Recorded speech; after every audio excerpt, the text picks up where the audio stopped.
Assalamu alaikum warahmatullahi wabarakatuh. Now, today, my dear friends, I am going to explain class 7th NCRT second chapter, that is a nutrition in animals. So, my dear friends, in the previous chapter, I have explained that how the plants are prepare their food. So, my dear friends, by the process of photosynthesis, the plants are preparing their food and they are getting the nutrition. So now I am going to explain how the animals are getting their food. So animals are known as heterotrophs, means they are depend on others for their food.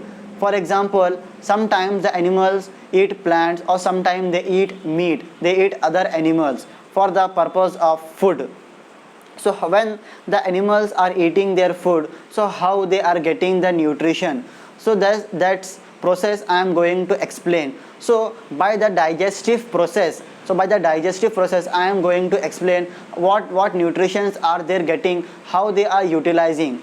So my dear friends, first our digestion will start with our mouth, with our buccal cavity. So when we intake the food in our mouth, so this process is known as ingestion. Means basically in the digestion process there are three processes. First is the ingestion, second is the digestion, and third is the egestion. So first, in the process of ingestion, when we are intaking the food in our mouth, so this process is called ingestion. And when the food is utilizing, when the food is converting into energy, so this is the digestion. And the third process is egestion. In the process of egestion, the waste material, the waste food which our body did not need, that food comes out.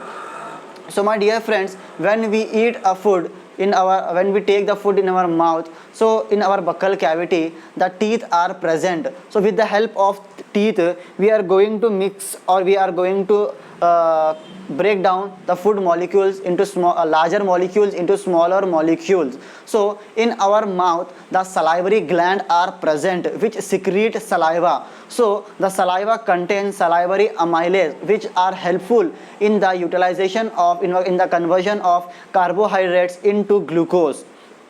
So next, when in our mouth the carbohydrates will convert into glucose. So with the help of the food pipe that is known as esophagus. So with the help of the esophagus the food will go into the stomach. Before going the food into stomach, there is one peristaltic movement in our food pipe. So the movement which help the food to go easily into the stomach. So my dear friends, now today in the digestion process we are going to utilize three types of nutrition. First is carbohydrate, second is protein, and third is fat. So first the carbohydrates we have utilized in our mouth, and second about the protein. So in our stomach, the shape of our stomach is like a alphabet J. So in our stomach the inner layer that is known as gastric gland, and that gland secrete digestive juices such as HCl, hydrochloric acid, pepsin, and mucus. So my dear friends, when the food comes from the food pipe, it is not acidic.